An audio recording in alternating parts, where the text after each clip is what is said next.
All right, it's the morning run. It's Big Dog Chico. It's Philip Dukes. It's Uncle Neely. Should I say it's your favorite cousin, Philip Dukes? It's everybody's uncle, Uncle Neely, and it's your first cousin, Big Dog Chico. Y'all stuck with me. This is the morning run. Let's get into it, baby.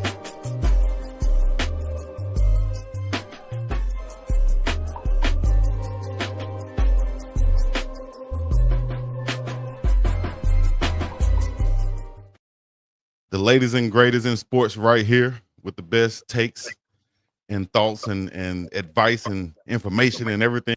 As we got Uncle Neely on the panel, we got Philip Dukes on the panel, and of course, Big Dog Chico. I'm your host, along with these two great guys right here. And y'all saw the graphic up there, delusional Dak. We have a lifelong Cowboys fan right here. We gotta get into that. We got more news to talk about. Shout out to the Colorado Buffaloes and the coaching staff changes and everything that's going on. If you haven't been updated, y'all check out Wednesdays with Warren on the Pregame Show Network. Stay up to date. Also, you can check out You Tell Me with Philip Dukes and Uncle Neely. Uncle Chico each and every Sunday night and Thursday night. And also, you're listening in, you're watching right now, the morning run. Uncle Neely, Philip Dukes, let's get into it. Yes, sir. Yeah, we can Wherever get you into it. you want to start, we can start with Dak and I'm his stopping. comments. I'm stopping on this. For lack of a better description, bullshiggity graphic you got up on my guy. I see you on the Stephen A. train trying to use his it's delusional. It's Let me tell you delusional. something. Blasphemy. Let me tell you something. Let's attack this from a couple angles. This is QB1 for America's team, Dallas Cowboys. Happens to be in the NFC East. Happens to be rivals of the Philadelphia Eagles. What you want him to say? When y'all caught him on the sideline saying we suck when the team was performing bad, you attacked him. Now he says this quote, you're saying he's delusional. Let me tell y'all why he's not delusional. Look at, since Dak Prescott has been quarterback of the Cowboys, and you can including since the Philadelphia Eagles have had Jalen Hurts. Look at the record. Yes, they have the trophy. They just won the Super Bowl. But if they are the standard for what you have to do, what you have to be to win a Super Bowl, this Cowboy team has beaten that Eagles team. And not just once or twice, and not just on some fluke at the end of the game. The problem for the Cowboys is not that, and you with your graphics saying he's delusional. The problem with the Cowboys is Jerry Jones. Now, from one owner to an owner, I don't own nothing worth $1 billion. I own a couple of things worth a couple hundred. You ain't gonna tell me what to do with them either, so I ain't mad at you. Like I'm telling you, I'm sitting here looking at $1,000 camera, and you ain't finna tell me what to do with it. I know if I had $1 billion team, you ain't finna tell me what to do with it. So I'm not mad at Jerry Jones. I get it. I understand capitalism, but when you watch football and you watch. I'm going back, let's go 3-4 years since the Eagles have made some Super Bowl runs. Cowboys been there with them. I'm not looking at it directly, but one of them times Cowboys probably won the division. For somebody to take what he's saying as delusional and not factor in, well, you're looking at this season compared to their season. Hell, Dak didn't even play, he was hurt. But when you have a healthy Dallas Cowboys team against a healthy Philadelphia Eagles team, you look at since Dak Prescott has been in the league and see who's got the best of the record. So who's delusional now, Stephen A? He's scared. Now that for the record, that is delusional Dak with a question mark on there. So I'll give you that. I will give you points for punctuation. He's scared. Appreciate that right there, player. But just for everybody out there wondering what Uncle Neely is talking about, I'll say this right here. Dallas Cowboys quarterback Dak Prescott has faced the Eagles 13 times in his career. And guess what the record is out there, people? What do you think the record is, Uncle Neely? A winning record or not? Oh, yeah, it's a winning record. 9-4. Yeah, it's a winning record. Hell, I've been there at least half of them. Well, I mean, I ain't telling y'all what I heard. Like, I've seen it. And again, were the Cowboys anywhere near winning a Super Bowl this year? Hell's no. But if the Philadelphia Eagles are the gold standard now because they just won the Super Bowl, and you have faced that team before, I don't care who you are. I don't care if you're the Commanders. I don't care who on their schedule. If you beat them this past year or in the past 3 years since they've been to Super Bowls, how can you not believe about yourself that you're right there too? Well, probably the pushback is because what did Dak start 8 games this season, and they were 4-4 before he got hurt. Yeah. So maybe they're saying that, no, you're not close, dog. Maybe in the past season where you were 12-5, but this year you're talking about presently and the way they're constructed now. I don't think you guys are close to the Eagles. 12-5, 12-5, 12-5 record the last 3 seasons. So maybe he's talking about that overall and with his winning record, but this season I don't think they were close to what the Eagles on the field. What I chalked it up to, and maybe I'm trying, I can't wait to hear Dukes on this. Maybe I'm hearing it different as a fan or hearing it different as literally a friend of his. But I looked at it as the totality, not just this year, but since Jalen Hurts has been there since they made Super Bowl runs. Keep in mind, they're starting. They've been to the Super Bowl what 2 times in 4 years now? Mm-hmm. 2 times in 3? Three, right? 2 times in 3 years. And when you look at the Cowboys' record against them the past 3 years, why would you not, including this year, why would you not believe that you can do it too? Because you've beaten, what do we always say, Deuce? In order to beat the man, you got to beat the man. Yeah. The Cowboys done beat them 2 times as many times as they done beat the Cowboys. So you would have to feel that way if you're the quarterback. They've faced each other 8 times in the last couple of seasons. Go ahead, Dukes. All right, so I'll say this. Dak Prescott is wrong and right. He's right because when you look at everybody last year was writing the Eagles off, and nobody thought if somebody last year would have said, hey, the Eagles are the favorite after the way they ended last year, nobody would have had them pegged to win the Super Bowl this year, right? There were people that were saying that Sirianni was over his head. How many times have we seen the clip of people saying Jalen Hurts wasn't the guy in the past year? The Eagles were in turmoil last year. I mean, they were calling for, like, people thought that the Vic Fangio hire wasn't going to work because it didn't work in Miami. What's going to be different here? People were saying that the Philly Dogs, Jordan Davis, Jalen Carter, all of these guys, they weren't that. They spent too much time recruiting at the University of Georgia. So you heard the whole gamut about why the Eagles weren't that, and all they did was come back and prove it. So I'm with Dak there because all the Cowboys really need to keep it a buck to be back at that top level is a serviceable running back, another rotational offensive lineman, maybe one more impact defensive player, and these are things that you can draft, and health. Because one of the stats that you hear on ESPN getting thrown around this year, today, they throwing it up and down ESPN is, how can he say that when they were 56 and 7, the total score was like 63-17 or something crazy, whatever the total score of those games was. Yeah, Dak Prescott ain't playing neither one of them.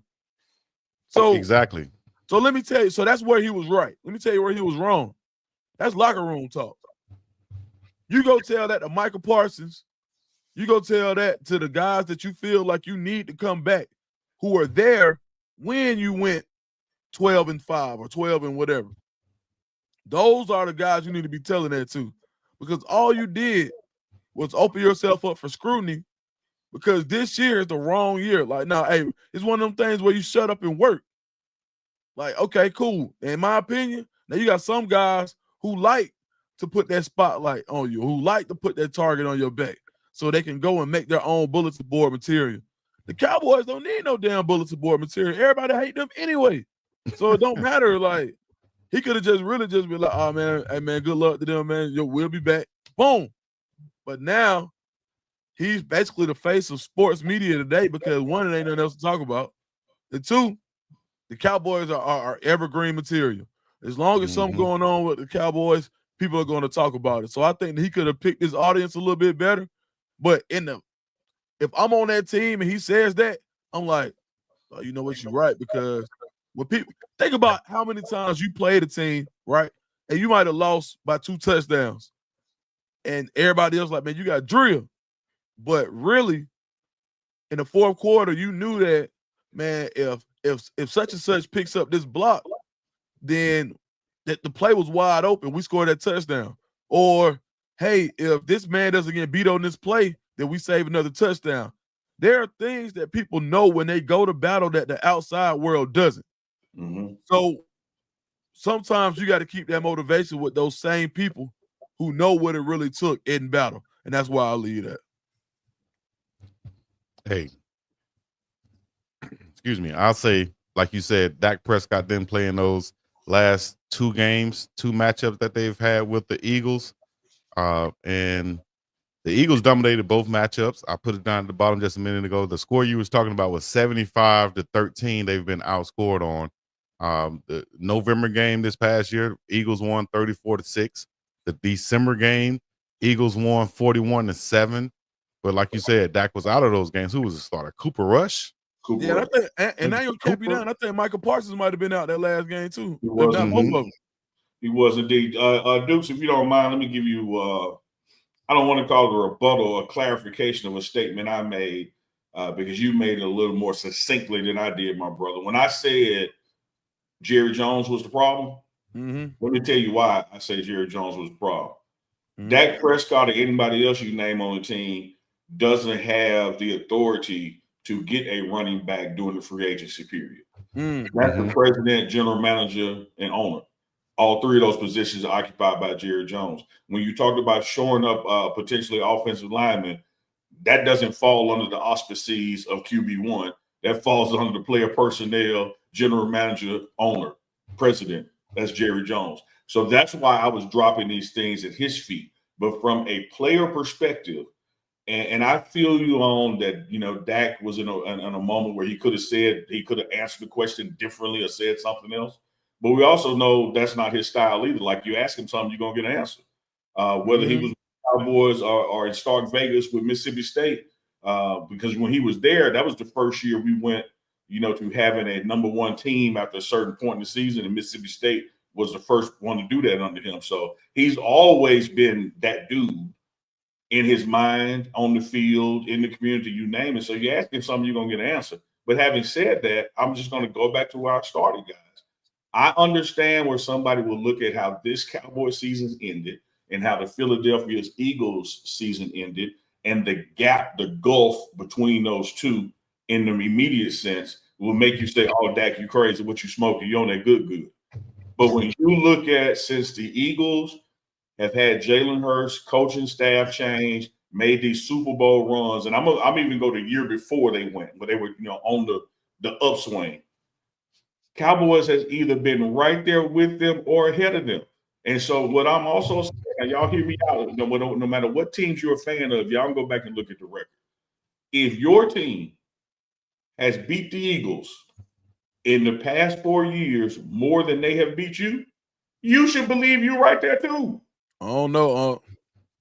I don't know. I'm gonna tell you why. Because one of the Eagles lost it this year. This year was to these guys right here. I want you to hear what I said again now. I heard what you said. In the past 4 years, if you have beat them more than they've beat you, I didn't say this 1-1 matchup. I'm talking about people that play them regularly, like you in the division. Right. Like, so what I'm saying is, did the Commanders beat them this year? I think they did.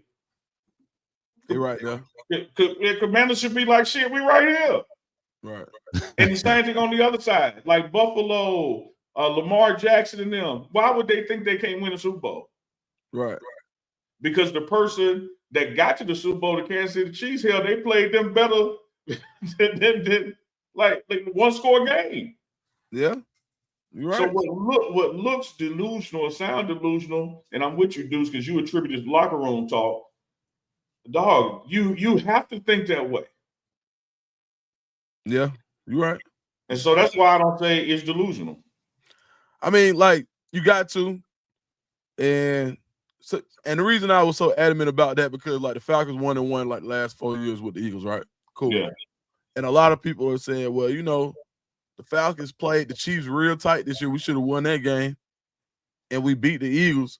And I'm like, bro, no, don't do that. And as much of a Falcons fan as I am, I'm like, bro. The Whoa. consistency isn't there yet. Come on, bro. Like, you got to look. So let's think about this. What if, and I'm glad you put that on Jerry Jones, how much different do the Cowboys look with Saquon Barkley in the backfield this year?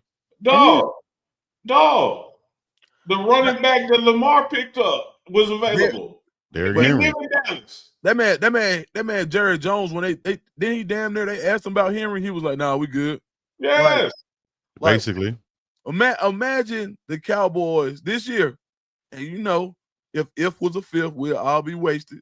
Yeah. But at the end of the day, if they had Derrick Henry, the Cowboys, and I hate to say this, because my cousin Chip is such an adamant Cowboys fan. He's from Franklin, Tennessee. I don't even think he ever been to Dallas. Like, so for him to talk trash about my Falcons and all, he don't know nothing about it. It makes me upset. But what I will say is this: I gotta call a spade a spade. And yeah, man, like they pick up that running back. The Cowboys they got a joker on both sides of the ball, right? And what I mean by a joker is somebody who can change the game. They got a CD Lamb and they got a Michael Parsons. Yes, they got guys. I get your spades analogy. Yep. There we go. Boom. And look, I wasn't even trying. That was seamless. That was no pun intended. He ain't lying. Let me close this door. Hold on. And dude, let me tell you this as you close your studio door there. And I ain't saying this as you my guy. I ain't saying this as you a Falcons fan. I'm saying this as reality. Y'all drafted last year one of the most prolific college quarterbacks to come out in a while, Michael Penix, right? Right. We all know this is a quarterback-driven league. Let me put y'all all on notice right now that if things go just a little bit according to plans, in 2028, when the city of Atlanta is hosting the Super Bowl, Penix could have them in it. Damn sure could. Yeah. Man, listen. Because y'all are not that damn far off now, and he ain't even started yet. Yeah. Right. He ain't got going yet. He ain't built rhythm and chemistry yet. If he has a successful next 2 years, by the time you get to the third year, which is when Atlanta is hosting the Super Bowl, Falcons in the mix. Now, am I delusional? No, that's football. Yeah. I mean, 28 verse 26 sound a lot more realistic. And 28 because after that Kirk Cousins contract come off the book. See, right now, last year, man, I damn near went viral. I got mad as hell when they drafted Penix. Because I'm like, why the hell would you go draft this quarterback after you gave this man $100 million? Why not just draft the quarterback and then go get the DN, go get the D lineman? Like they just did that was the most. They falconed that up, and then now they falcon that up. Easy. That's a bar. Up, man. Hey, I feel you on that because I often use the term they jerried it up. Yeah, man, they falconed that up. We call it the Falcon. They Chico'd it up too sometimes. Oh damn! If you Chico'd it up, there, okay. Man. All right, Chico'd it up. You don't Chico'd it up, boy. You done Rico'd it up. Easy. Chico, but yeah, man, like, come on now, dog. I think we're a little. I think right now so many holes on that defense were exposed towards the end of the season. You didn't have anybody who can get to the quarterback and make a significant impact. Either like Grady Jarrett's a little long in the tooth. He need help. And I hate it for him. And I hope they get him some help because he gave his best years to a franchise that it almost feel like they ain't care about him. Like, he goes in his rookie year, 3 sacks in the Super Bowl, and he never got to get to that next echelon of player because of the supporting cast. He but Chico, let me get out the Falcons. I only feel like talking. I was just going to say, put our teeth up on the screen because we started this conversation with Dak delusional question mark. And what I wanted to put on the table was another delusional statement that ain't delusional if you really look at what's being said. Articulating why Dak's comment ain't delusional. I tried to come up with something else delusional, like the Falcons being in the Super Bowl. And when you think about it and the trajectory of it, the timeline matches. Timeline does match. Talking about year 4, that's that restructuring season. He gonna go crazy. As long as he healthy, he gonna go I think he gonna go crazy on the league this year, to be honest. going in knowing that this is his team. I just think they don't got enough on defense to help him. But after that Kirk Cousins contract come off, I think you could do it, because when I watched him go head to head with Jaden Daniels this year, the Falcons really should have won that game.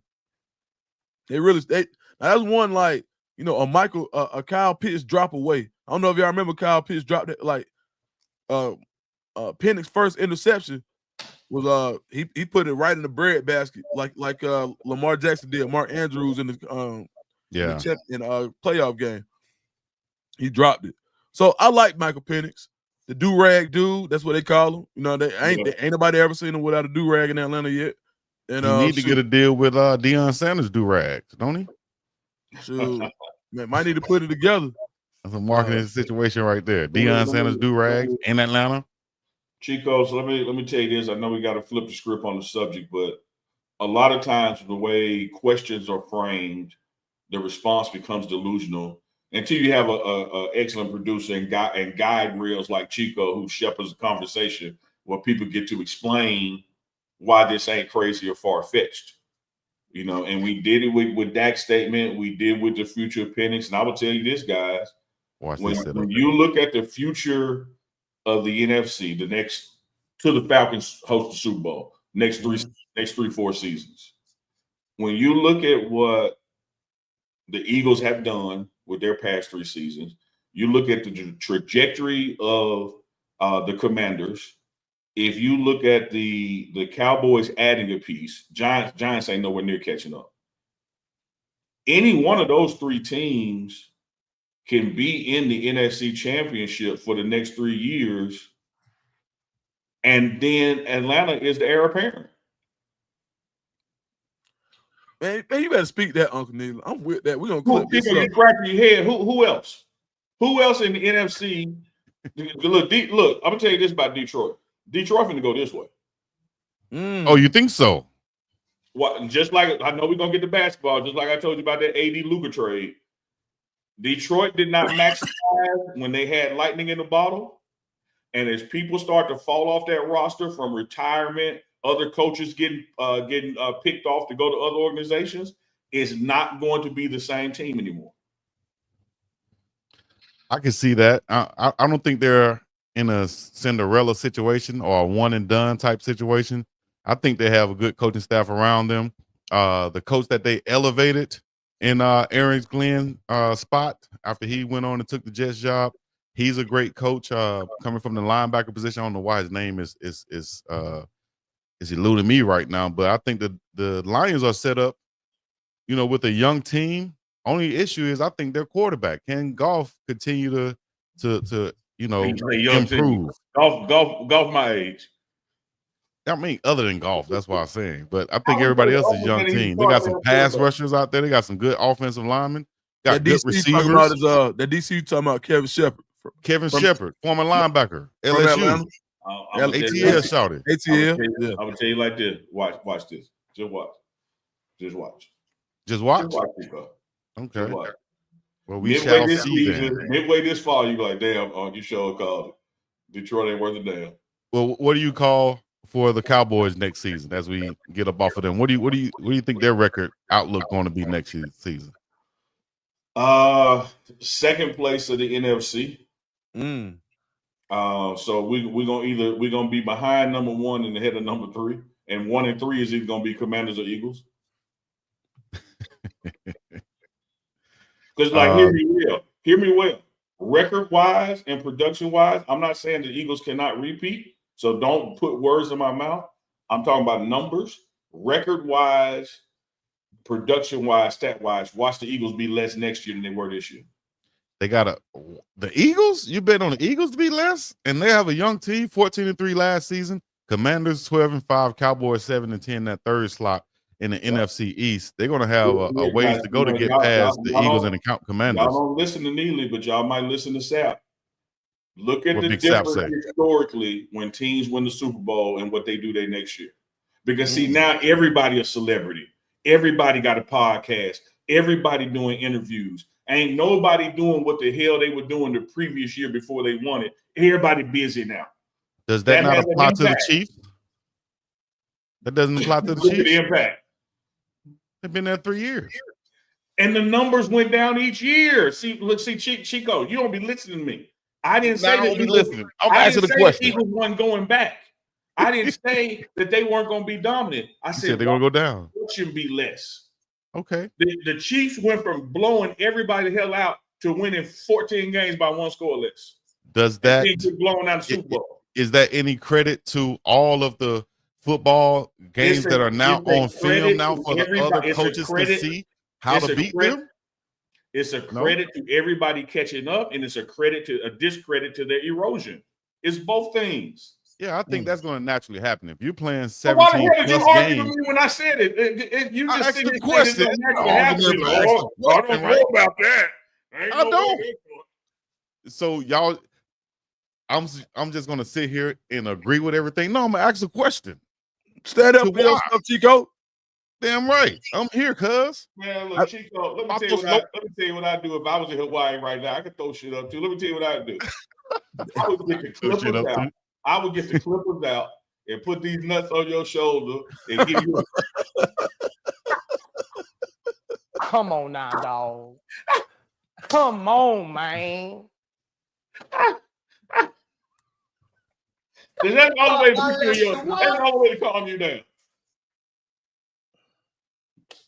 Dukes, I'm dishing it to you, Dukes. Wherever you want to go to on this one, I'm dishing it to you. As a matter of fact, hold down, time out, because this is what I wanted to do first. Ladies and gentlemen, I want you guys to use this opportunity with Uncle Neely's talking that Trish Nash to run these likes up, share this, let everybody know that we are live right now on the morning run. We need to get these likes up, we get these shares up. If you haven't hit the like button, hit the notification bell, or shared it on Instagram, Facebook, or Twitter, please do so. Chico, you turn the monetization on? Hey, Duke's my guy, man. Duke's is my guy. That's a real. Duke's is like, hold up. Hey, all this bullshit is nice. Man, I forgot. Hey, I ain't gonna lie. I turned it on like 3 minutes into the show. I was like, damn, I didn't even have mine on, dog. So I got it on. I got it on, both of us. Hey, that's why we family. Duke's my guy. He said, hold up, time out. Is the money right? Hey, church done let out. Everybody in their cars. We in the back office talking about how good the sermon was. The dude said, yeah, but what the tithes do? We sent out 2 collection plates. How did that work out tonight? Yeah. He's like, I ain't talking about no choir, no sermon. Man, y'all, oh wow.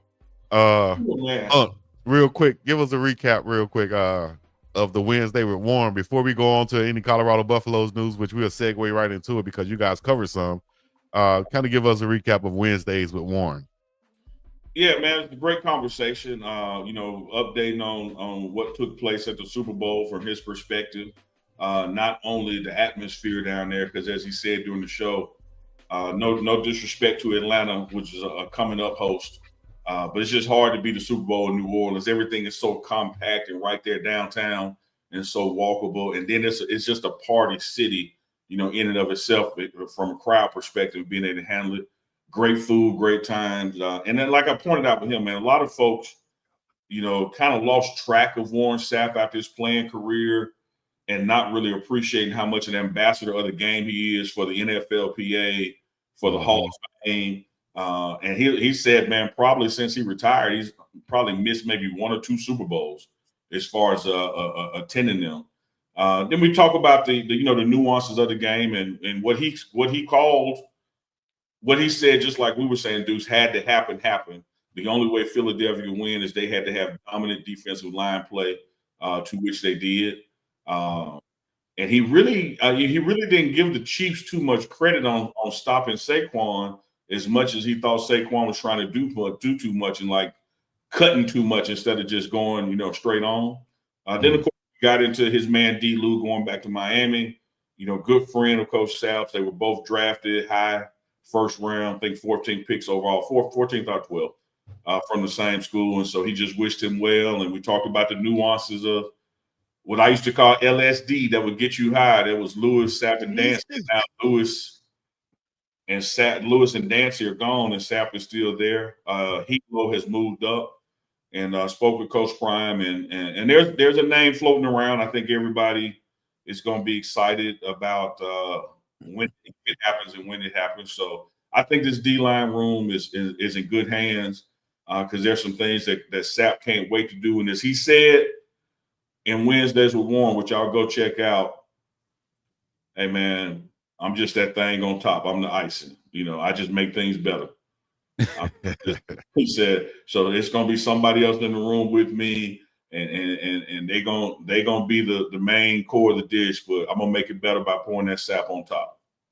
And I think they're going to work well together too. If that name holds up, that's going to be possibly coming in. I think they'll work well together. It won't just be anyone and Sapp working next to anybody. It's going to be a name that he's respected. He knows that has done his thing also. Yes, sir. Let me see this, Chico, because I don't want y'all talking around it. I look to my left, I look to my right, and I say two brothers, and I see two brothers that know who that name is. So, like, when y'all hear them talk, when y'all hear Dukes talk or Chico talks, they know who Coach Prime is looking at and working to bring in. So, trust us. The room will be in good hands. And Sapp is really enjoying coaching, man. He ain't going nowhere. Sound like the audience doesn't need to go anywhere else if they want to get the best and the latest and the most informative, in-depth news of the Colorado Buffaloes and Coach Prime, Uncle Neely. That's why I try to tell them when I just said that, like, you can rock with us when we're all three of us together for sure, and we love that. But make sure you rock with Dukes the Scoop, and make sure you rock with biggDogg Chico because they in the loop, they in the know. You got a lot of people out there who will be claiming interviews and claiming hashtags and say that they was in the mix for something. And the two guys I'm looking at are just sit back and like, oh, okay, all right. you can be first and be wrong. You can be second and right. He ain't lying. Yeah, I'll say this. What I learned from anything, man, is being able to be trusted with information goes so much further than just running out to be first. You ain't lying. And it is really how I made my name in recruiting in the first place, to be the first Black national analyst at On3. That's a little Black History Month for him. Yeah. You know what I mean? Chico, you got a button that makes that sound. You don't have. Oh, wait a minute. Time out. One more time. Hold up. Time out, Uncle Neely. I'm sorry. Because obviously you guys haven't been reacting. So let me say this. It must not be working.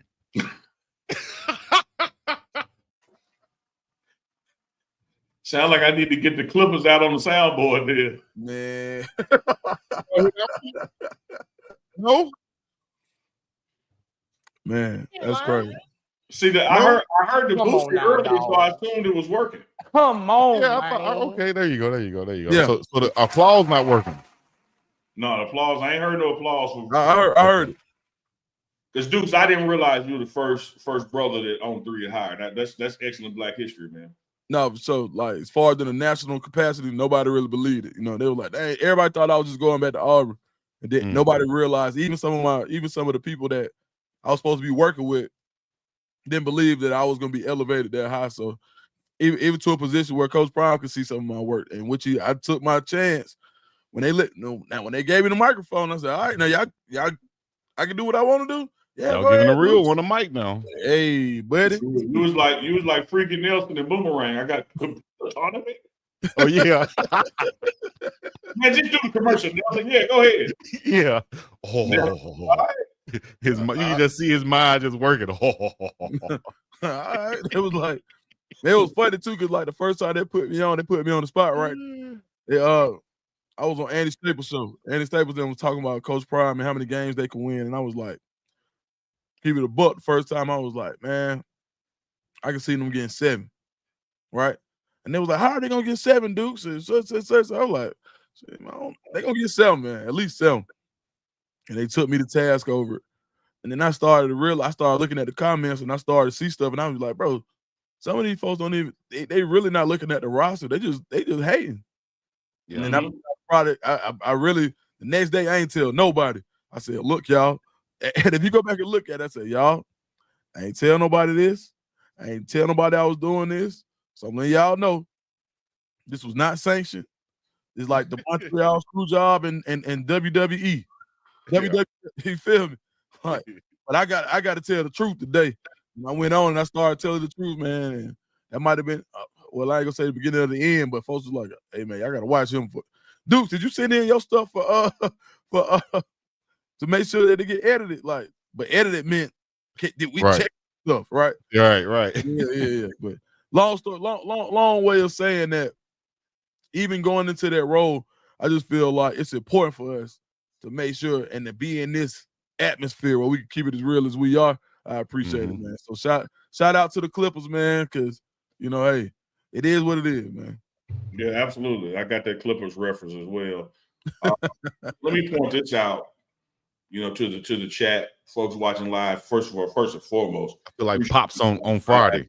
Make sure you click that thumbs up button and make sure you hit that bell's notification. One thing that's going to be different about this hire, the hire being who's going to come in post D-Lou, is this hire is also going to have Rob Livingston's fingerprints on it. Mind that he inherited a defensive staff. A lot of times when staffs are building, the head coach will hire coordinators and coordinators build their room. Rob Livingston inherited a room, much like, Pat Shurmur did as well, and said, no, man, these are prime guys. They're my guys too. And so instead of trying to bring in this or do that differently, he worked with what he had. They had great chemistry. You saw how much improved that defense was. Well, now that he's been there a year and turned down offers to leave, you better believe that when Coach Prime makes this decision, it's a Rob Livingston participatory decision as well, because there's room. So why do I say all that?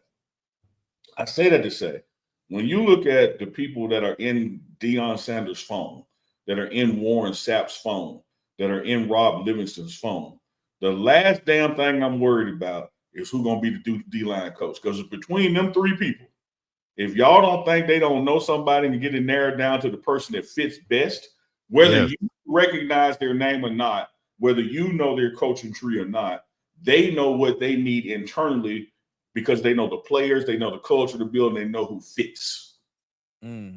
So that's why I'm saying this hire, statistically speaking, will have way more chance of being right than just a blind hire, because Prime, Livingston, and Sapp all talking. No, you're right. So they're gonna find that connection somewhere. I know, like Coach Prime said, you better bet, dog. I know somebody that knows somebody that knows somebody. And I tell you this, Chico, dude, I ain't finna drop no name on him. Because that ain't how me and Prime roll. That ain't how y'all and Prime roll. I would just play tic-tac-toe. Look at some connected dots between the three of them. I think it's going to be too hard for some people to find out. Some maybe some football purists can find out, but we'll see. It doesn't matter until it happens and it's official. I think that this hire will bring in, how can I say it? We'll bring in a plethora of D linemen that maybe wasn't even considering Colorado previously.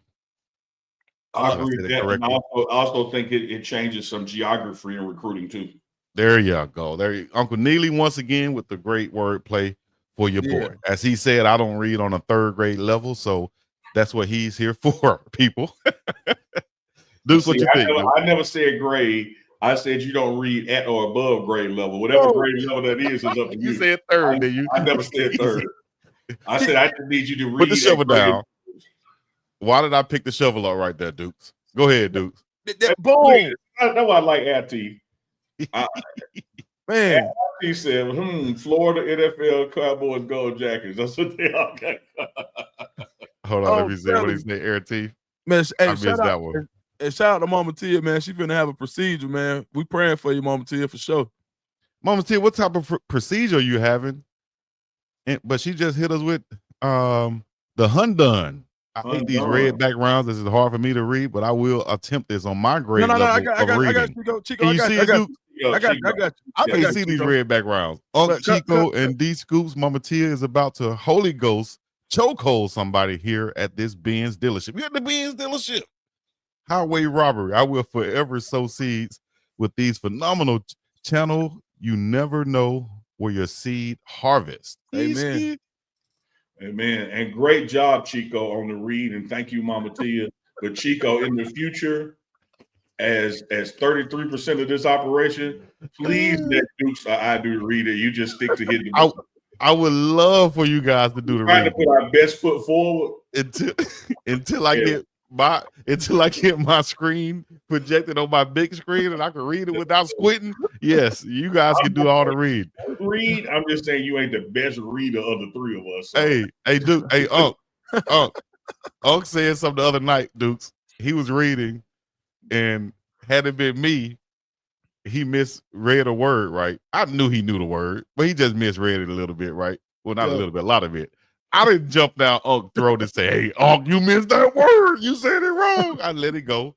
I let it slide because we all know. Hey, Chico, why you use that voice? Oh, he try to get on you on the low. No, I'm believe me, I'm gonna hit back. I'm gonna keep punching. That motherfucker hit back, boy. That motherfucker hit back, and he hit back with a heavy hand sometimes too. He like that cousin that got that's stronger than what he know, and he done knocked everybody out trying to play with everybody. Wreck-It Ralph. Yeah, we call it cock strong in Mississippi. Cock strong, country strong. That's what it is. Country strong. Bells of hay throwing. You know Chico can't read. Chico can't read. Y'all know hey, Chico dyslexic. Chico. I'm gonna help Chico out, y'all. This is for real. This is serious. That's fine. This ain't no joke. Chico, he can read. He can't see, and so he be trying to. It is a difference. It's a difference. Yeah, it really is a difference. So now, but you got the big monitor up, and he's still messing up. That's when we gonna know he can't read. But if you guys want to go with the narrative of Chico can't read, and y'all want to put that in the chat, be my guest. Don't claim that. Chico, stop. What? Every time I gotta come in here, I fight every time. Every day we come in here, I fight for you, Chico. I don't swear. Come in and say Chico can't read. We're not leaning into that. Boy, Duke's that cousin that Chico go to the game with. And I done got into it with a couple of folks. Dude's coming. No, chill out. Hey man, I'm taking them home. Don't y'all worry about it. I'm taking them home. That's all they need, J-Rat. They need some readers. Like that's or so the reader glasses. Let one of us read. Like just I have no problem with you guys. Y'all can read it also. And then between me and you, read you like, no, I got it. Hey, between me and you, we're not gonna say it online, but you know what I'm wearing at the same time. Yeah. Okay. Yeah. All right. I got you. Yeah, we ain't gonna. we don't get sued like Drake and Kendrick. So. Don't tell me. Oh man, but we appreciate you, Mama Tia. That got overshadowed by the $100 super chat on your health issues. We appreciate you sowing them seeds in us, and believe you me, it makes a tremendous difference in what we're able to bring to y'all. And I would say this to the rest of the chat. It's just like sowing seeds or giving anywhere else. Everybody can't give the same amount, but everybody can give something. So don't let Mama T and them hundreds keep you from giving 5. Exactly. Although we like to get the money that jingles, we love to get the type that folds. this jackleg preacher right here. Boy, I'm glad you ain't charging no church. Man, that's McDowell's, man. Wait. You should have hit the organ behind that one, Chico. I know who we have another one though. From Debbie Garcia, who's always supporting the channel. See, she didn't give 100. She gave $9.99, which is greatly appreciated. On this. Now I definitely can't see this one right here, Unc. If y'all want to read that. Debbie Garcia with the $9.99 super chat. Much love, Debbie. We appreciate this super chat and appreciate your engagement. You're always in the chat and dropping knowledge. Debbie Garcia says these channels, meaning the 3 channels here, are the ones I listen to for inside details regarding the bus. Hey, you can't go to a better source. Debbie, we appreciate that acknowledgement. Like when you hear it here, you hear the truth. Yeah, 100%. And yes, we are live on all 3 channels right now. Mama Tia was asking, was this live? Yes, this is not a replay. This is live, the morning run right here on the pregame show channel, Big Dog Chico's channel, and Uncle understand about the morning run. Y'all got to understand this about the morning run. Between our 3 channels and between views all over the world, we always stress it's morning somewhere. It's morning somewhere. Like y'all, like people who like to drink, they're making an excuse. It's 5 o'clock somewhere. Well, it's morning somewhere also. Hey.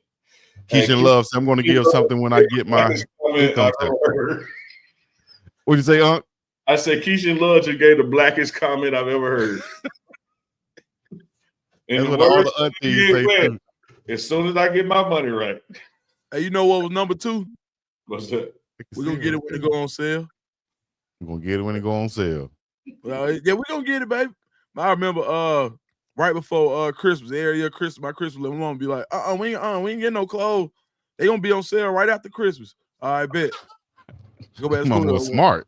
Yeah. Well, I ain't never get none of that. Shout out to mama, she know. But that was a tool to use because now as I was able to use that on my nieces and nephews. So that was just a little game. Carrot on the stick, baby. Keep the horse walking forward. Man, what you talking about? Here's our carrot on the stick right here. All right, before the end of the show, we third window.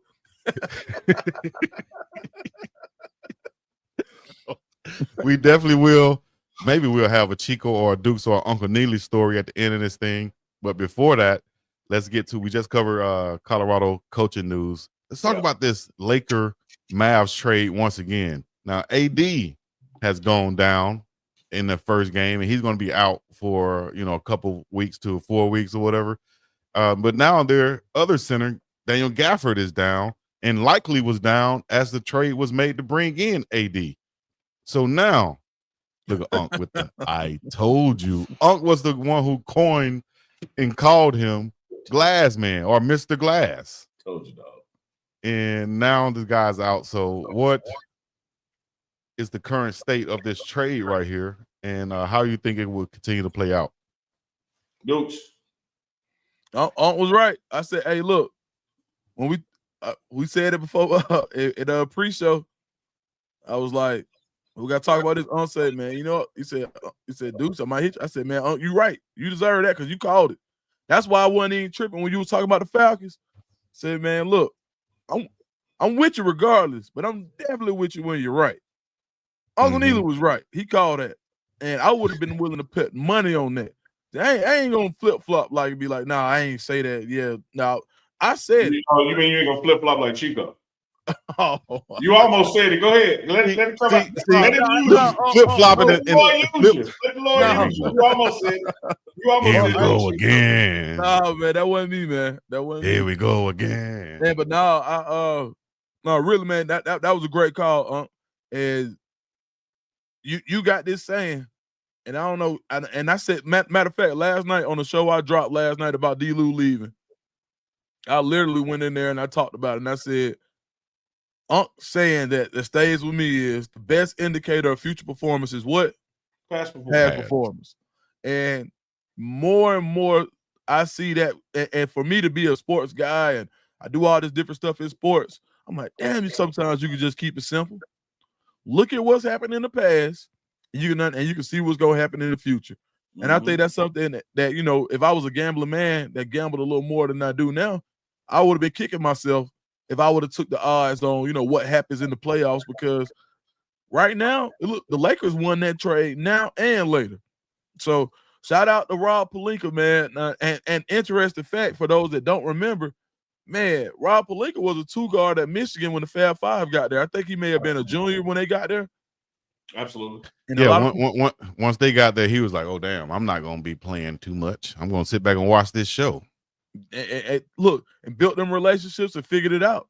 Exactly. He was smart about it. Yeah. He said, if I'm not going to play, then I'm going to find a way to help these guys. It's kind of like what nothing. No.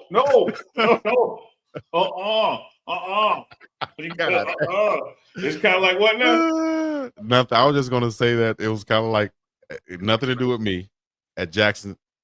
Nothing, man. Nothing. Go ahead, Dukes. What happened? Yeah. It was kind of like nothing. Go ahead, Dukes. Go. What you passing me? Continue what you were saying. I'm sorry to cut you off. I wasn't even talking. I wasn't even talking. Time, Chico, go right ahead.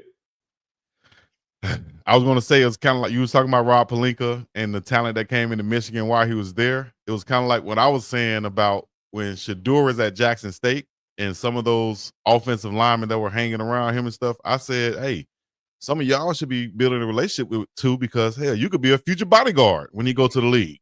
You feel me? You might not make it to the league, but you can do something for a guy like Shador Sanders or Travis Hunter if you build that relationship around them, because you know where they're going. Is what I'm trying to say. That's all. That wasn't bad, Chico. You scared the hell out of me. Yeah, no, that's another letdown moment. I was expecting the typical Chico story, but that was actually Chico. You starting to figure this thing out, man. Okay, that was pretty good right there, right? I Yeah, really did. But look, man, I'm gonna tell you this, Chico. Before I get back on the I told you so, you're exactly right on the relationship stuff and just being persistent. Here's what folks don't know about Roger Goodell, who done made about $700 million being commissioner.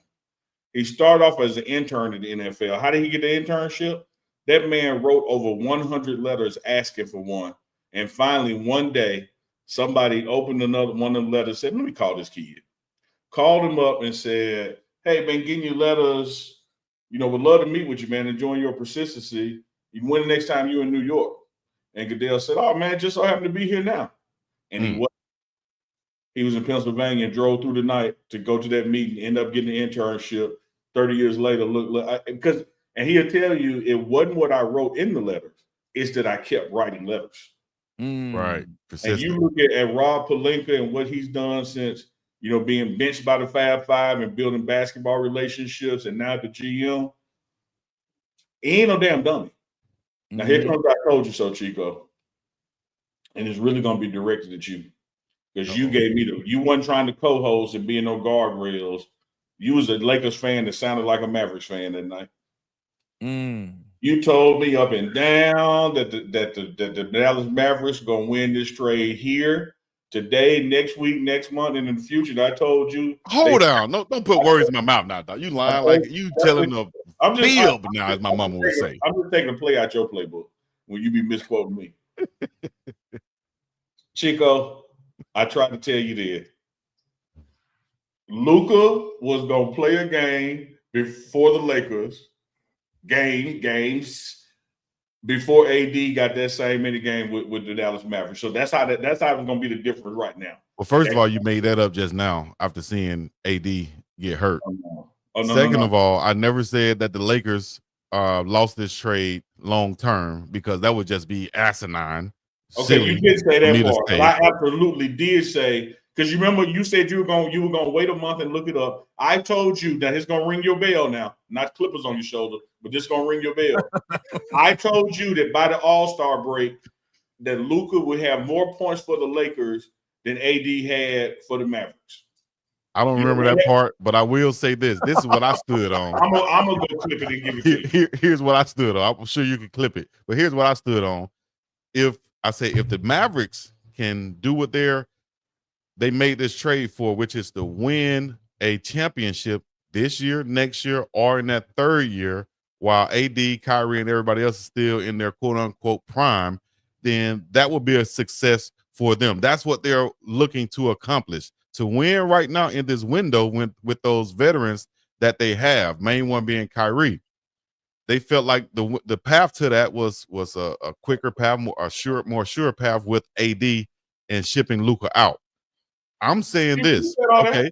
All right. Now, after that stint, no matter what happens with the Lakers now until then, after that stint, it's the Lakers win now, because they got Luka for multiple years and they can now build around him. You said that? And yes, now if the Lakers do what they're doing, you said I was wrong for saying that Luka was going to have the more immediate, deeper impact. Let me tell you what I attached it to. I attached it to because AD ain't going to stay healthy. Okay. Well, I still think by playoff time, AD will come back. The whole squad will be healthy, and they're going to make a deep run into the playoffs.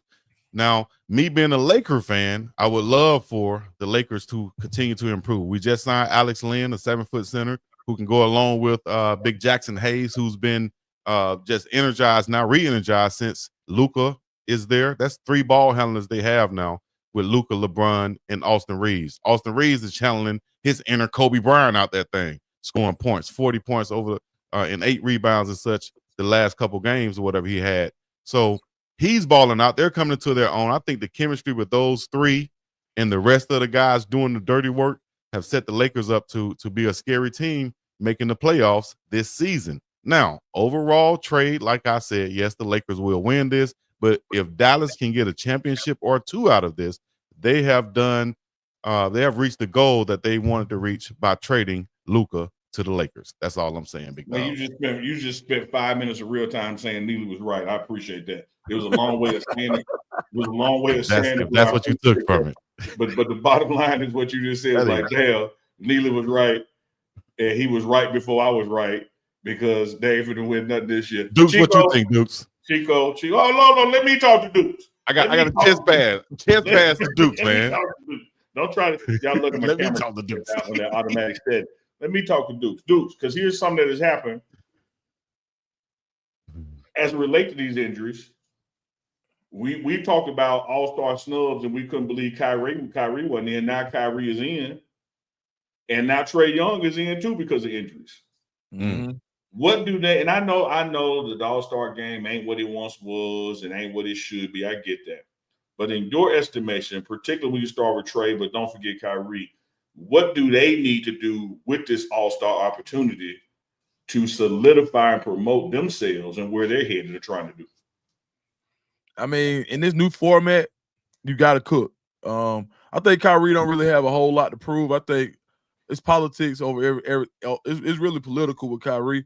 And I think the way for Trae Young to really get off that snide, so to speak, when it comes to being traditionally an all-star performer and getting back to that all-NBA level would be for him to win more games. Play a winning style of basketball. For Trae Young, I think the biggest knock on him is that he hasn't raised the level of play with the Hawks. And you got to look who he's being compared to. He's being compared to Luka. He was traded for Luka. So when you look at what Luka has done to raise the profile of the Mavericks, and everybody said, well, the Mavericks made moves around them and such and this and all the everything.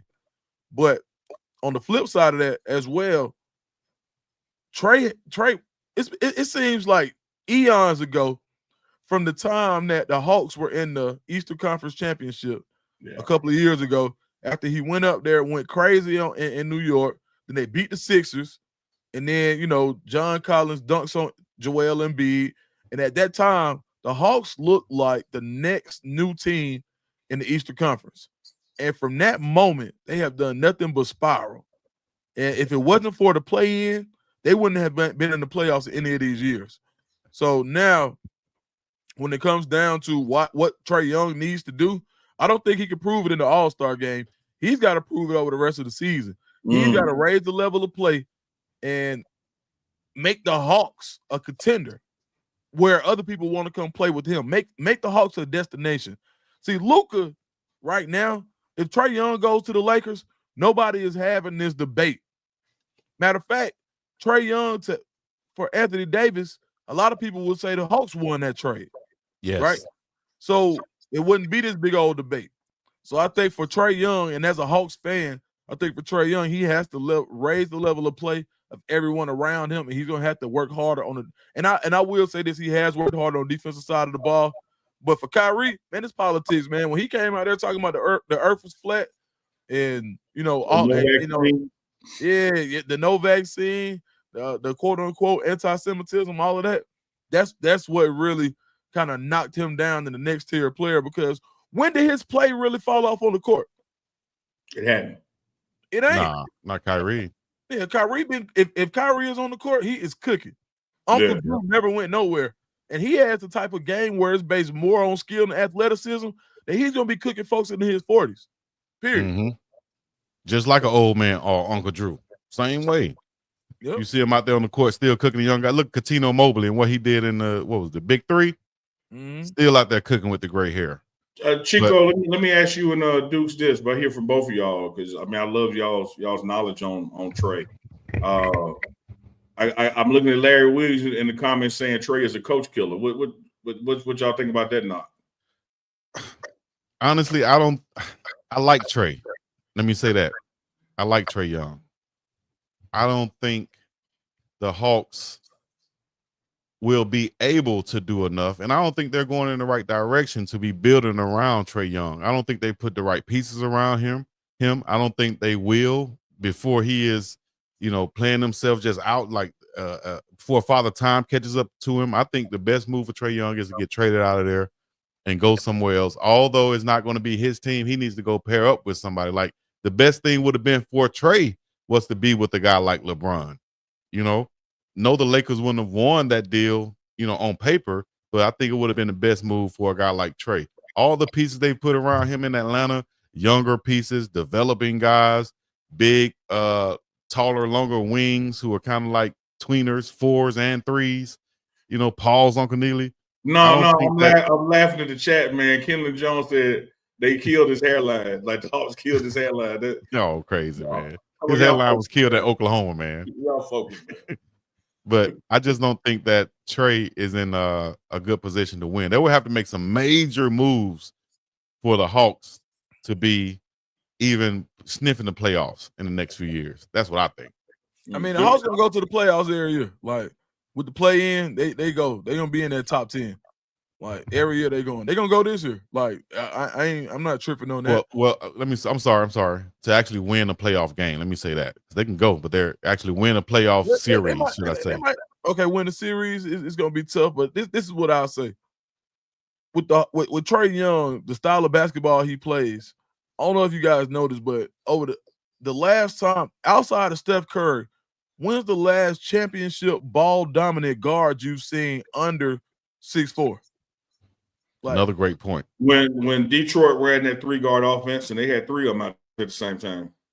Joe Dumars, Isaiah Thomas. With one, they don't do that no more. Small ball ain't gonna work. It ain't gonna work. You gotta have and that guy has to be able to defer to someone else because the only guy who's been able to break that rule has been Steph Curry. That's it. And he's literally the greatest shooter of all time. And he had a lot of help around him. Yeah, like but outside of that, the way he could stretch the floor and at the clip that he was able to shoot, like Trey, and a lot of people wanted to say that Trey Young was the next Steph Curry, and I think that we've seen it. Trey Young is not Steph Curry. Trey Young is Trey Young. And I think Trey Young is a good basketball player. This year, you've seen him take his scoring down, his assists. He's leading the league in assists.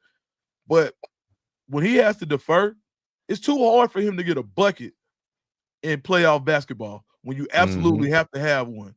And I think that's the difference. Like, he can't lean on nobody. He's either going to have to be fire hot.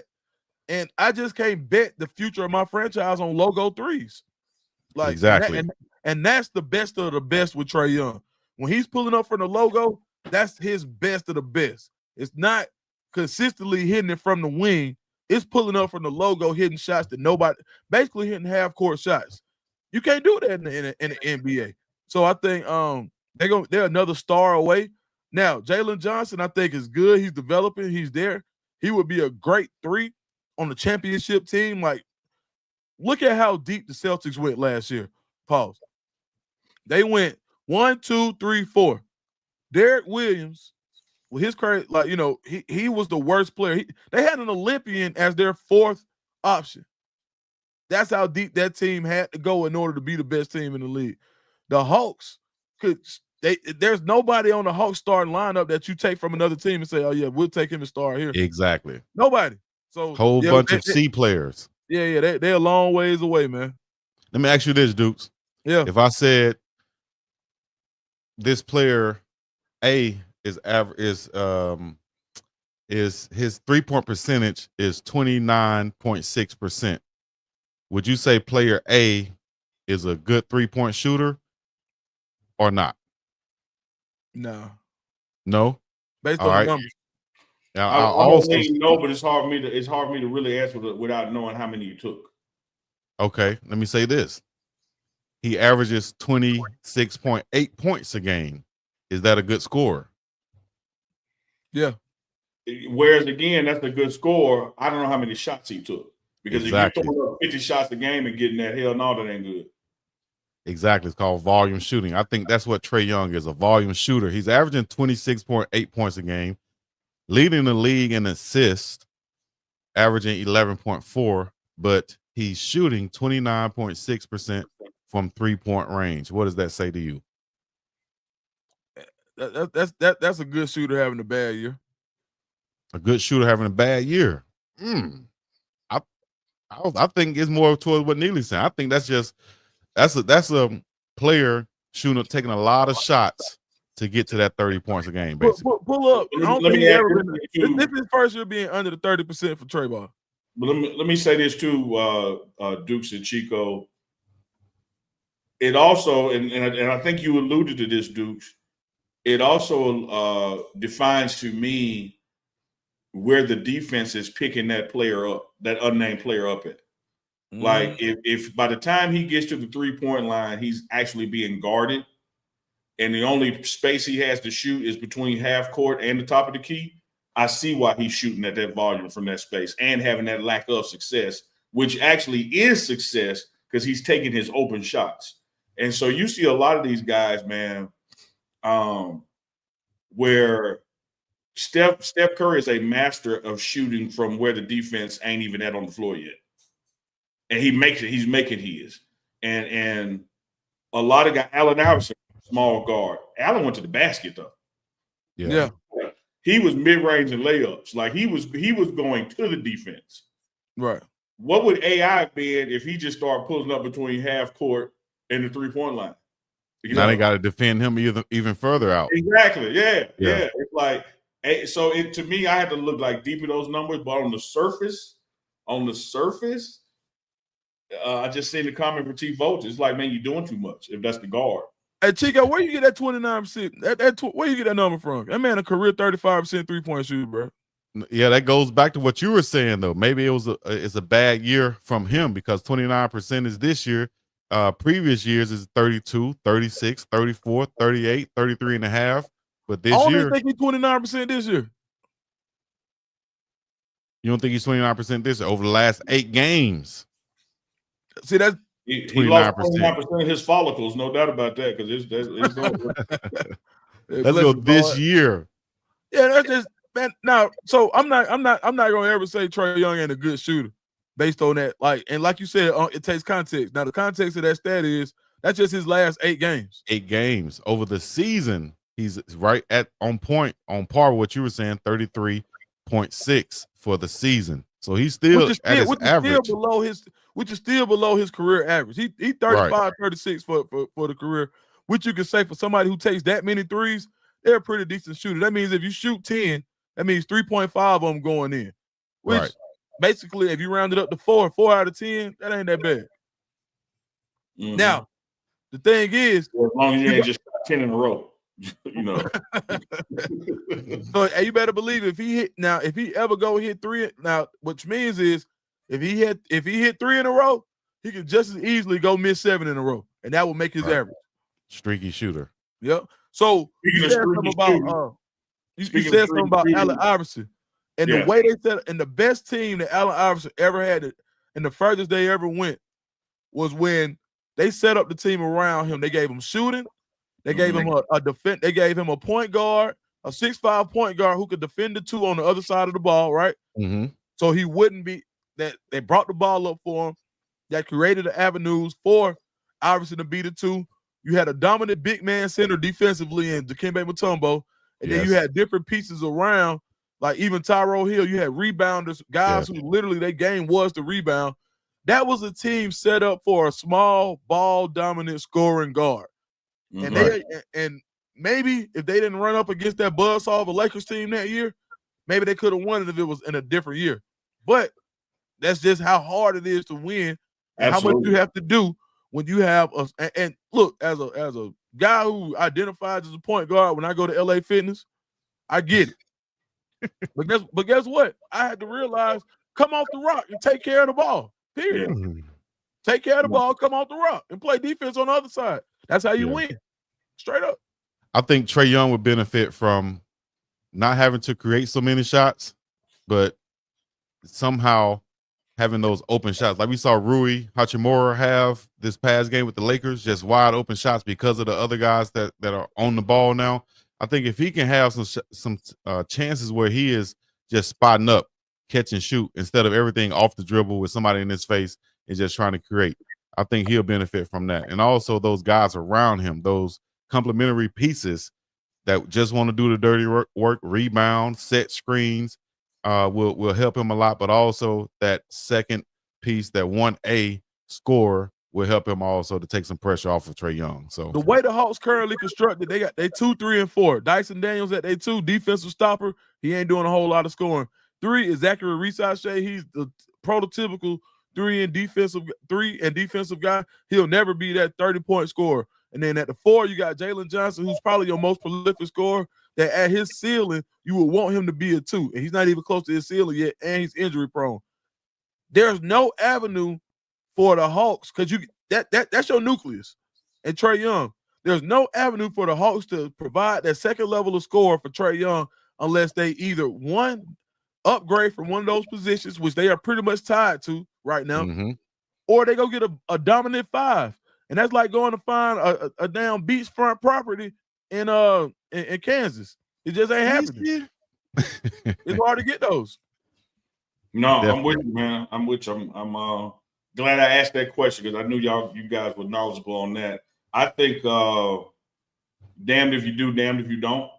I know the All-Star format doesn't really lend itself to getting jiggy, but people remember the last thing they saw. If I'm Trae Young, I have to have an appetite to be getting up out of Atlanta. And one of the vehicles to getting up out of Atlanta is showing my ass in the All-Star game. So I'm gonna let my teammates know, hey, when I'm out there first to 40, y'all might well get ready to rebound and kick it back to me because I'm letting this thing fly. Like they finna remember Trae Young tonight. Hey man, what's called because Chico and Dukes, I really don't think there's anything he could do to hurt his value, right? Like I don't think him being attracted to another team is going to weigh upon him having a bad All-Star appearance, but he could increase the amount of his discussion showing how well he plays with better talent. I can go for that. Yeah. Look, T. Vulture said him and Flag will mesh well. Yeah. So in the one draft where you got the best talented draft in years, guess what? We traded our pick away 3 years ago to go get DeJounte Murray, and we done traded him out of town already, just hawking it up. That's it. Yep. Hawk tour. That's it. That's all. Hawk tour that thing. Yeah. We falconed it up. We done hawk tour it up. We done carried it up, and we always Chico it up. Man, hey Chico, hit those super chats before we slide. Hit these blood clot super chats that came true. Thank you guys for hitting us with the super chats. If you have something that y'all want to hit us with right now, here's your chance to get them super chats and those super stickers. Also, without even a comment, just send in the super sticker. Big Will for the $49.99. Big Will, appreciate that. Big Will. I just see Will, guys. I just see Will. Shout out to Will. All right, Chico. I've been on your side the whole time, dog. see, Chico. See, okay, cuzzo. See, I've been riding with you the whole time. Yeah, hey, all right. Say no more. Okay. I'm one of them friends you want on your side. Yeah, hey man. I want them tag team against on sometime. Cousin Dukes. Cousin Dukes with me on straight. Okay. All right, there's one for Mama Tia. Y'all want to read that one? Chico getting them knees gutted out. Tia with the $10 super chat. I can't read that for myself. I'm getting them knees gutted out. Just letting you know. You asked about her health stuff. She said, all seriousness, complete knee surgeries on both. Oh, at the same time, Mama Tia. Oh my God. Hey, Uncle Dukes had prayer line open. This guy is special. Thank you for introducing us to Dukes. Hey, it is all good in the hood, Mama Tia. God bless you on both them knees, man. Pause. Both them knees. I would have took that as she was saying Chico getting them knees gutted out. I'm thinking that she talked about me and you guys are. I thought it was like a reference to you guys kind of like busting me or joking. See, I'm reading it like that. But see, Dukes, I'm gonna talk to Dukes, not Chico. Watch this, y'all. And I'm talking to him, but I'm looking at you, Duke. So I hope he's listening. Right. It's one thing to be able to read. It did comprehend. Right? ABC, no words. It's a whole nother thing to be able to comprehend. Like what we got to get him to. We've gotten him to reading. Like he know where. Wait, let me pause. Let me mute Uncle Neely right quick, man, because he getting. It's like is even fundamental. Maya in the chat said reading comprehension is vital. Like I'm telling y'all, I'm not making this up. But it said, but he look, can't even Mama, what he read. even Mama Tia said that she has the some of her. Oh, now it's her fault. Typing. But I'm just saying, like I'll be reading it for literal, but it's all good, man. Anyways, Chico, no. You're not finna sit up here and put this on Mama Tia. No kind of way, shape, or form. Damn that, Chico. Now, I'm just saying what I would have thought. I would have thought. And so what I was trying to say was this. No, I have stop it. Mama Tia. No. This serious. This serious, Dukes. This serious, Dukes. Nah, it's man. serious. No, I got a friend also that's getting both knees. You had to mute me. No, stop it, Chico. Yeah, why you ever mute his ass? Like, hold on, God dog it. I got a friend. This serious. I got a friend also that just left Hawaii and went to Florida to get knee surgery on both knees also. So, special prayers and recovery to both of you guys. Yeah, like normally knees and shoulders, man, they recommend getting one at a time so you can rehab and still be able to do stuff. Both knees is gonna be praying for you, Mama Tia. Yes. Goodness gracious. You got a T Voltage super chat too, came through. T Voltage just stepped up with the super chat and the super sticker for the $20. What up, T Vote? What up, T Vote? T-Go try to get on me talking about some. I don't see all I see is Will. There ain't no big Will. Like, I just said Will. Boy, I can't wait, boy. I can't wait. See, I ain't got. Yeah, okay. That's my sister right there. What's up, Jenny? Regina Dukes. We gotta have Gina on the show one day. Get some Dukes childhood stories. Oh man, yeah. I told her one other day when she choked me out, tried to teach me how to do fractions. Yeah, the choke slam. Yeah, she crazy. That's your older sister, your younger sister. She the oldest. But you see them eyes, her eyes like my mama. Anytime you see a woman with eyes buck like that, they crazy. Do not mess with them. Regina Dukes, love you to death. Oh, now you better listen to Dukes. Let me tell y'all, there's two things to look out for. I'm telling you, my mama got both of them. Them eyes like that, and that second toe a little longer than that first toe. Man, I heard about that one. If that second toe go past that big toe just by a little bit, I heard about that one. I heard about that Come on now, dog. Hey, look, y'all. Hold up, T Voltage. You just gave a super chat. That wasn't enough to try to get at the man's sister. Now, hold on. Hey, go ahead. Go at your own risk. Go at your own risk. We're gonna play matchmaker. Yeah. Hey, look. I don't even be tripping. Hey, look. I don't even be tripping. Go ahead. Go ahead, T Voltage. I know that's how I am with my sister, man. I used to tell people all the time, go ahead, take your shot with my sister. Go ahead. Yeah. I know what that would do. Let me show y'all something. Right. Now I was 10 years old, bro. Watch this. Man, look, you see that light switch? I was a short little thing, man. That's what she had. That's what she had my ears. She had picked me up by the throat like this. Damn. Said, hey, man, if you don't get this next answer right, you ain't coming down here again. Boy, I'm talking about crying and everything. Did you get it right? Man, what? What am I being? Ain't had no problem, boy. So now what we need to do is the next time Chico can't comprehend what he read, we need to choke his ass up against the light switch. Dukes, were your feet dangling like this while she had you there? Man, yeah, absolutely, man. I'm down for real. That mother crazy. Today, I love her to death. That's my dog. I'm telling you, we like this. Off top. For real. But man, I don't play with her. Shout out to my sister, my younger sister also. Tread lightly, and she shoots.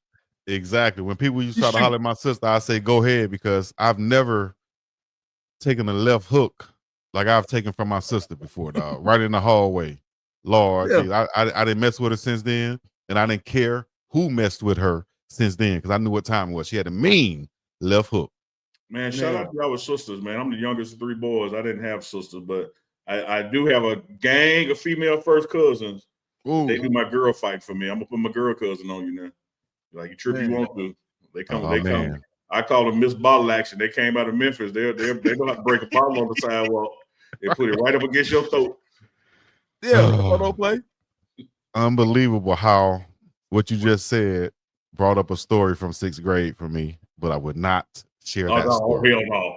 Ladies and gentlemen, boys. It's 119. The flow is yours. Take us out. Come on, talk about Chico. More time for Chico. Take us out of here, Chico. I can't tell this one, big dog. I can't tell this one. Oh, use a damn lie. You finna I tell. We Come on, gonna sit. Chico. We gonna sit here all damn night then. I can't tell this. Oh man, y'all go. I got a lot of stories, dog, but I'll tell you this one. This right here is another one that goes back to what Duke said. Did they punk me, or did I do the right thing? Dun, dun, dun. Stories from the cell, from the SEL. Oh, okay. I'd like to say though. 6th grade, I have a friend named Curtis Ellison would probably still get on me about this story, right? Stop using people's real names on here, man. That's his real name. It's all good. I'm sure he don't mind. 6th grade, I had to go to put it in all the context. They put all of the elementary school 6th graders in one school from across the city. So y'all can imagine this now. One school had all of the 6th graders in the city, east side, west side, whatever. So you already know it's some tension in the school all the time. Me, I don't know about this certain tension between this side and the other side. I'm just a, short little, chubby little fat basketball 2-guard trying to walk home from school to the projects, which is about a good 2.5 blocks, right? Walking with all my girl cousins, about 3 or 4 of them. I'm just walking, minding my business. I got a purple knapsack that got my sports stuff in it. I'm walking, and it's a bunch of commotion going on, but I'm oblivious to this. I have no, I don't know what's going on. I'm just walking, trying to get to the project. All of a sudden, I hear, here they come, here they come. Now, to save the guilty, I'm going to say they call them the Black Shadows. It was another name for them, but I'm going to say they called them the Black Shadows. If I said the name, everybody would know. They called them the Black Shadows because it was a whole bunch of them. And it just reminded me of the foot soldiers on the Ninja Turtles. Remember that? Remember the foot soldiers, how they used to come? And they would come a lot.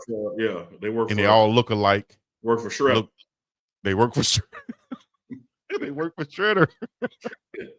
Here come the foot soldiers. I swear I didn't see one, but all of a sudden I felt one. Or I heard them say, the purple bag, get the purple bag. So I'm like, damn, by the time I looked down and said, I got a purple bag. I felt the hit, wham, on the side of my face from behind. I said, oh, who was that? I'm thinking it was my cousin for some reason because they were standing right behind me. I'm like, what the hell? So my cousin's looking with this look on their face, but they had one of those majorette batons, right, from the band. So I grabbed the baton from them, and I was like, damn, who the hell hit me? All of a sudden, it was like the move. All I see is these foot soldiers forming.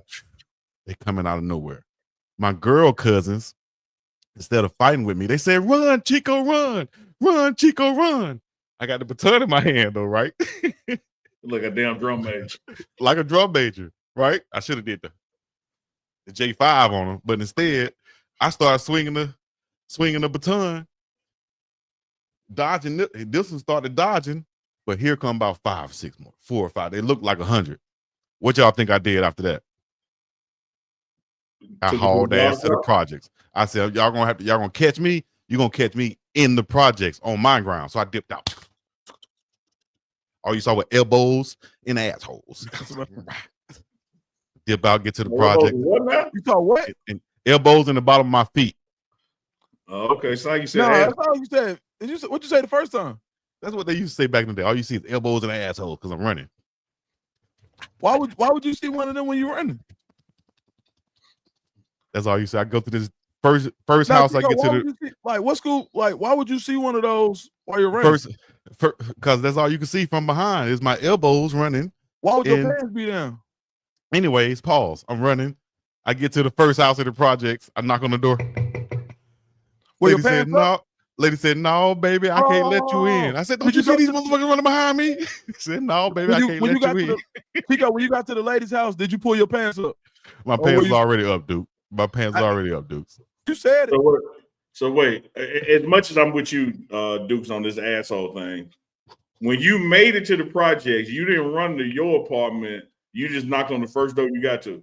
My apartment was way on the other side of the project. I get that. I get that. So my goal was just to get to the projects, knowing that they're not going to come to the project. And in the projects that they followed you into, you really thought somebody was going to be friendly neighborhood watch program and let you in with people chasing you? Bro, I'm in the 6th grade, bro. I'm in the 6th grade. I You don't know also in what's the going project. on. I'm in a new school. All I'm trying to do is get to home base, which is the projects, which I know that y'all not going to beat me up in the projects. One, because I can't let y'all beat me up in the projects. I won't be able to go back to the projects. So why you ain't just running your house? My house is on the other side of the project. I'm gonna get to that story though. Hold on. So I ran to the. You got jumped by the varsity cheerleaders. Y'all can say what y'all want to say. Y'all would have ran to. Y'all would have saw these foot soldiers coming out of nowhere. But long story short, I get to the projects. I knock on this lady's door, but without even turning around. She said, "No, baby, I can't let you in." So at this point, I'm like, "Damn, they finna jump me on this lady porch," So I turn around and I see them do exactly what I thought. They stopped at like the edge of the projects. So your boy started banging on them, cuz. No, you start step claiming in, huh? Bitch, I won't come over here. Bitch, I won't come over here. But did you ever stop to think that you got to go back to school? Hey, no. So here's the story, right? Get back to school. Come to find out, all these, they tried to jump on the wrong person. It wasn't even me that was out there. So one kid had a problem with another kid. He done went back and told his whole family. He done brought his high school brothers over there, the brothers that's not in school, the all of them. They came over there. So that was a story. They were like, "Chico, we sorry, dog. We thought you were huh? Did that guy have a purple bag? I don't know what the hell made them think that I was the guy. And when you ran back and stopped this lady house, your female cousin said, "Run, Chico." Where'd they run to? No, I was so mad at them. I was like, y'all told me to run, and y'all just stood there around them. Are you mad because they ran a different direction? No, I'm mad because I really wanted to hit one of them with the baton.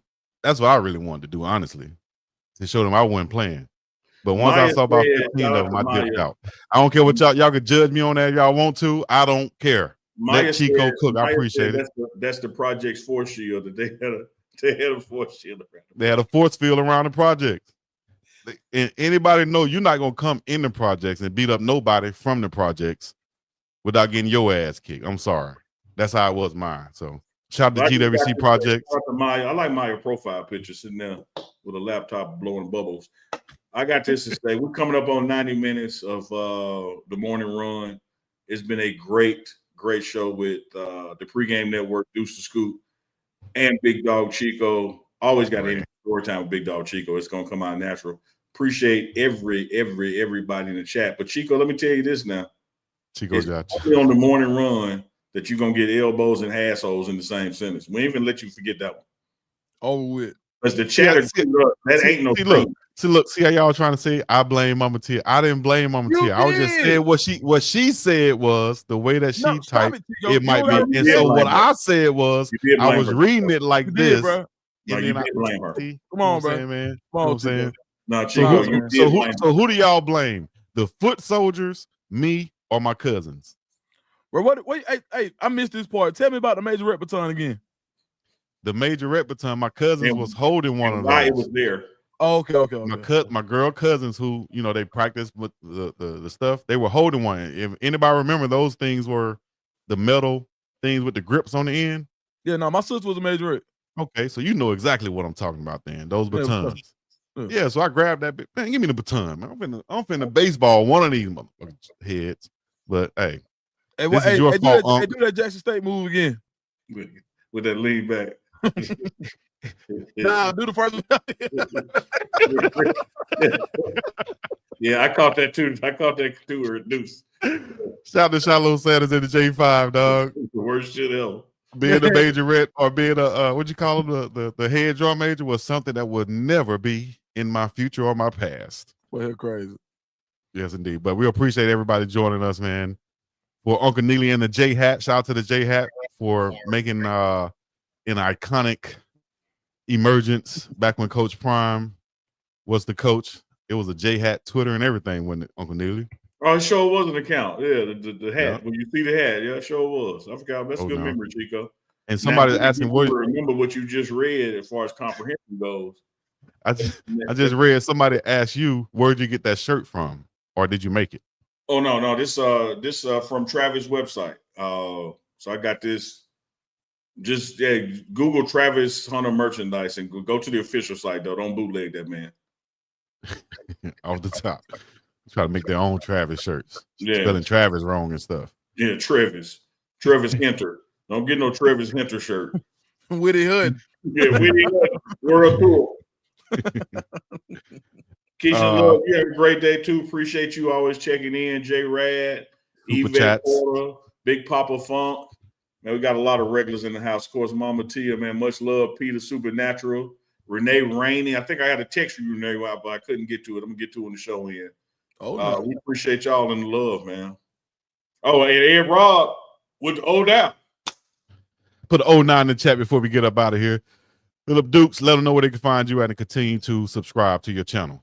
At Dukes D Scoop, Twitter, Instagram, and YouTube. At Dukes D Scoop. Got a real good video out.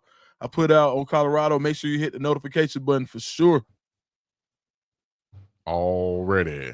Y'all can find me on Facebook where y'all can get all of the insights on the sports and updates and things of that nature. biggDogg Chico Sports Talk on there. I just posted this, which I really wanted to get their thoughts on real quick, like, or earlier in the show. But, you know, if they all want to talk about it right now, we can. But I'm going to put it up here anyway.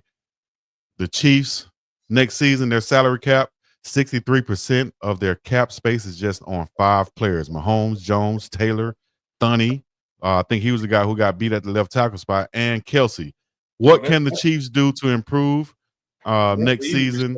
Let's save it for Friday morning. That's a discussion. Yeah, we'll do that on the next show. Y'all let us know what y'all think right now in the chat. Until next time, this has been another edition of the one and only The Morning Run.